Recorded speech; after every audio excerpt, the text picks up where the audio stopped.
भारत में हुए G20 सम्मेलन पर दुनिया भर के मीडिया की नजर रही। अमेरिकी, यूरोपीय और एशियाई देशों के मीडिया ने इस पर अपने अपने ढंग से टिप्पणी की है। अमेरिकी और यूरोपीय मीडिया में G20 देशों के घोषणा पत्र की चर्चा है। इसमें यूक्रेन युद्ध के मुद्दे पर रूस की निंदा से बचने का जिक्र किया गया है, लेकिन यह भी कहा गया है कि भारत यूक्रेन जैसे विवादास्पद मुद्दे पर सहमति बनाने में कामयाब रहा। हालांकि इसकी उम्मीद कम ही थी। अमेरिकी अखबार न्यूयॉर्क टाइम्स ने लिखा, शनिवार शाम को नई दिल्ली में G20 शिखर सम्मेलन में काफी जटिल बातचीत के बाद जारी घोषणा पत्र में यूक्रेन पर रूस के हमले या युद्ध के उसके बर्बर तरीके की निंदा नहीं की गई है, बल्कि यूक्रेनी लोगों की पीड़ा पर दुख जताया गया है। इसमें कहा गया है कि इस साल कम उम्मीदें थीं कि बटे हुए G20 में यूक्रेन के सवाल पर सदस्य देश किसी सहमति पर पहुंच पाएंगे। न्यूयॉर्क टाइम्स ने भारत को मध्य पूर्व देशों और यूरोप से जोड़ने के लिए रेल और शिपिंग कॉरिडोर बनाने के ऐलान का भी जिक्र किया है। अखबार लिखता है, हालांकि परियोजना में समय सीमा या बजट समेत कई अहम ब्योरों का जिक्र नहीं किया गया है। अमूमन यूक्रेन के सवाल पर अमेरिका और पश्चिमी देशों की जो बयानबाजी होती है, उसकी तुलना में नई दिल्ली के G20 सम्मेलन में उनका रुख काफी नरम था। इस दौरान बाइडेन शिखर सम्मेलन में अपना ज्यादातर समय चुपचाप नरेंद्र मोदी के साथ अमेरिकी संबंधों को और मजबूत करने पर ध्यान केंद्रित किए रहे। वहीं CNN ने लिखा है, शिखर सम्मेलन में घोषणा पत्र पर जो सहमति थी उसकी कल्पना भारत के PM नरेंद्र मोदी ने नहीं की होगी। इसमें यूक्रेन के सवाल पर नरम रुख अपनाया गया। इसमें अमेरिका और उसके पश्चिमी सहयोगियों की ओर से अपनाए गए रुख की तुलना में कहीं अधिक नरमी दिखाई गई है। ब्रिटिश अखबार द गार्जियन ने लिखा है कि घोषणा पत्र भारत की बड़ी जीत का प्रतीक है। अखबार लिखता है, G20 के लिए ये चुनौतीपूर्ण साल रहा है। ये समूह दुनिया की सबसे बड़ी अर्थव्यवस्थाओं का प्रतिनिधित्व करता है। दरअसल पिछले मंत्री स्तरीय सम्मेलनों में रूस और चीन यूक्रेन युद्ध, जलवायु परिवर्तन और ऊर्जा के सवाल पर अड़ियल साबित हुए थे। इससे ये बैठकें आम सहमति नहीं बना पाई थीं। स्काई न्यूज ने एक लेख में लिखा है, मोदी G20 में सदस्य देशों के बीच इस आम सहमति को अपनी जीत मानेंगे, लेकिन यह दिखाता है कि सफलता के लिए मानक कितना नीचे रखा गया था। USA टुडे ने लिखा है, घोषणा पत्र की नरम भाषा दुनिया की शीर्ष अर्थव्यवस्थाओं के नेताओं के बीच गहरी होती दरार को दिखा रही है। सिडनी मॉर्निंग हेरल्ड ने लिखा है, ऑस्ट्रेलियाई प्रधानमंत्री एंथनी अल्बनीज ने G20 शिखर सम्मेलन की सराहना की है, भले ही इसमें शामिल देशों के नेताओं ने रूस यूक्रेन संघर्ष पर अपनी टिप्पणियों को छोटा कर दिया है।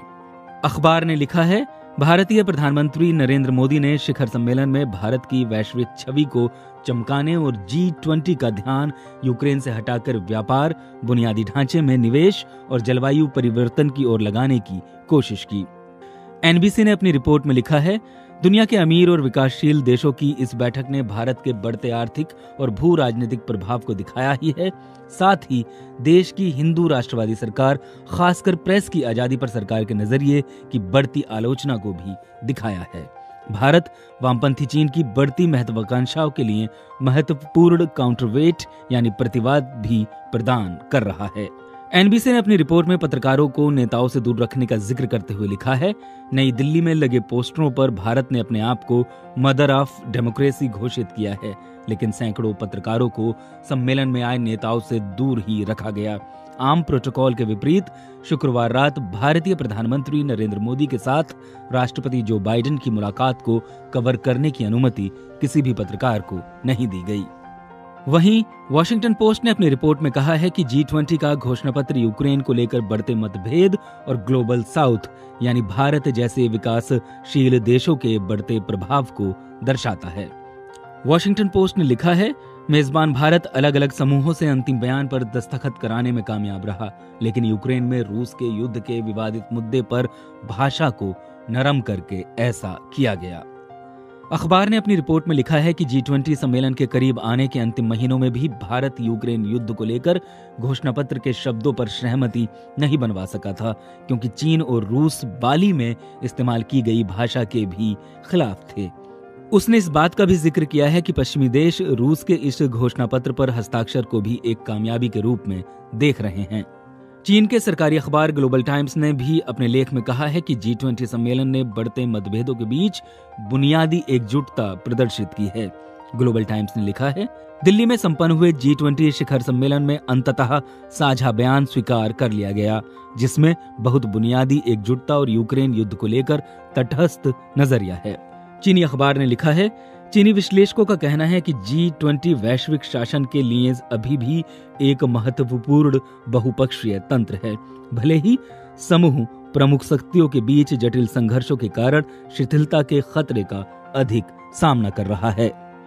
ग्लोबल टाइम्स ने फुडॉन यूनिवर्सिटी में इंस्टीट्यूट ऑफ इंटरनेशनल स्टडीज के प्रोफेसर ली मिन वोंग के हवाले से लिखा है, G20 शिखर सम्मेलन की सफलता भारत में मोदी और उनकी भारतीय जनता पार्टी के शासन को मजबूत करेगी। ग्लोबल टाइम्स ने लिखा है कि भारत को इस सम्मेलन से बहुत कुछ हासिल हुआ है, क्योंकि भारत ने अंतर्राष्ट्रीय मंच पर अपने आप को बहुत आकर्षक बना दिया है। भारत एक ऐसा देश है जिसके पीछे रूस और पश्चिमी देश दोनों हैं।